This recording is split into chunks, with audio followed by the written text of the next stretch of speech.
많은 보디빌딩 팬들의 관심을 받았던 몬스터진 클래식이 막을 내렸습니다. 이날 프로카드를 획득한 김건우 선수가 212 프로쇼에서도 쟁쟁한 선수들을 다 제치고 우승을 가져갔습니다. 시합이 끝나고 나서 시합 결과에 대해 이러쿵 저러쿵 여러 의견들이 나오고 있습니다. 이런 현상은 굉장히 좋은 겁니다. 보디빌딩 발전을 위해서라도 이런 여러 가지 다양한 의견들이 많이 나와야 됩니다.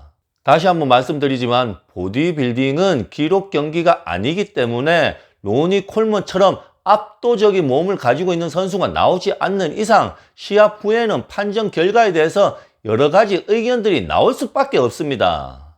얼마 전에 열린 미스터 올림피아만 보더라도 시범보다는 남원이 더 좋았다고 하는 분들도 있고 키온보다는 쇼온이 더 좋았다고 하는 분들도 있습니다. 사람 보는 눈이 다 달라서 어쩔 수 없는 부분입니다. 김성환 선수와 김건우 선수의 1번 포즈입니다. 보디빌딩에서 제일 중요한 포즈입니다. 김건우 선수는 212 한계 체중을 꽉 채웠다고 하죠. 전면 강배의 넓이가 굉장히 넓고 강배가 넓다 보니까 허리도 굉장히 가늘게 보입니다. 또 백흉 포즈로 복부를 더욱더 타이트하게 만들었습니다. 하체 외측 강근 발달이나 하체 분리도 또한 좋습니다. 2위를 한 김성환 선수도 1번 포즈가 굉장히 강점입니다. 팔의 볼륨감도 좋고 팔을 들어 올리는 포즈를 취했는데도 불구하고 가슴에 볼륨감이 살아있을 정도로 가슴 근육이 굉장히 좋습니다. 복근의 크기도 크고 복근의 선명도도 굉장히 좋습니다. 하체에 부상이 있는데도 불구하고 하체 전체적인 발달도 굉장히 좋습니다. 특히 하체 안쪽의 내측 강근의 발달이 굉장히 눈에 띄는 부분입니다.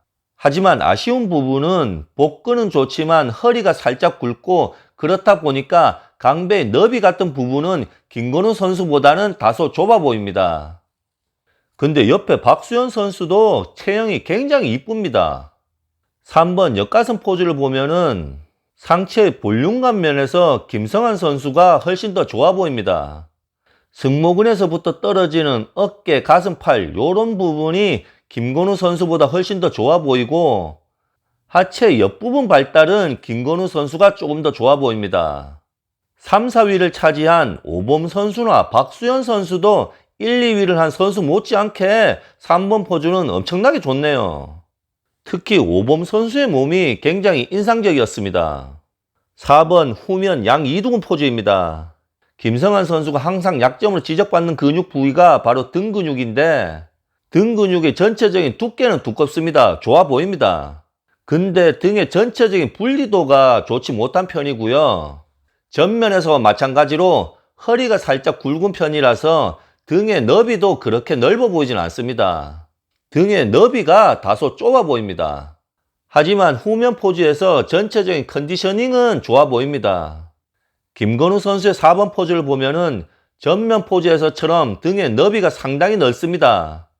등이 굉장히 넓다 보니까 허리도 가늘어 보입니다. 등은 김건우 선수의 가장 장점 부위 중 하나입니다.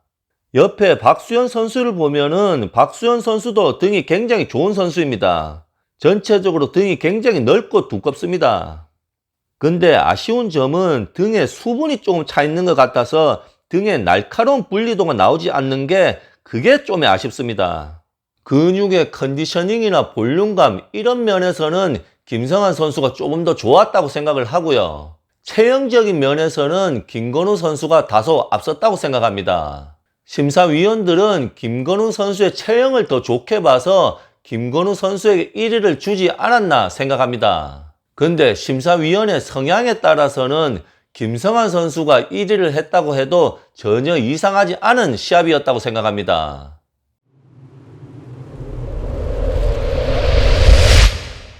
요번 시합을 보면서 느낀 게 이제 대한민국 보디빌딩 씬에서도 빠르게 세대 교체가 되고 있구나 이런 생각이 굉장히 많이 들었습니다.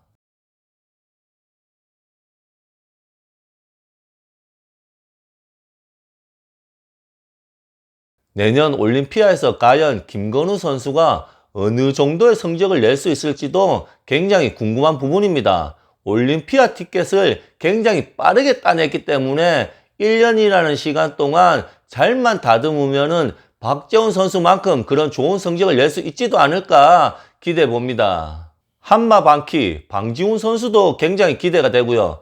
여러분들의 생각은 어떻습니까? 이 두 선수들이 과연 내년 올림피아에서 좋은 성적을 낼 수 있을까요? 여러분들의 의견을 댓글 남겨주시고요. 여러분들 운동하시면서 항상 부상 조심하시고요. 오늘은 여기까지. 안녕.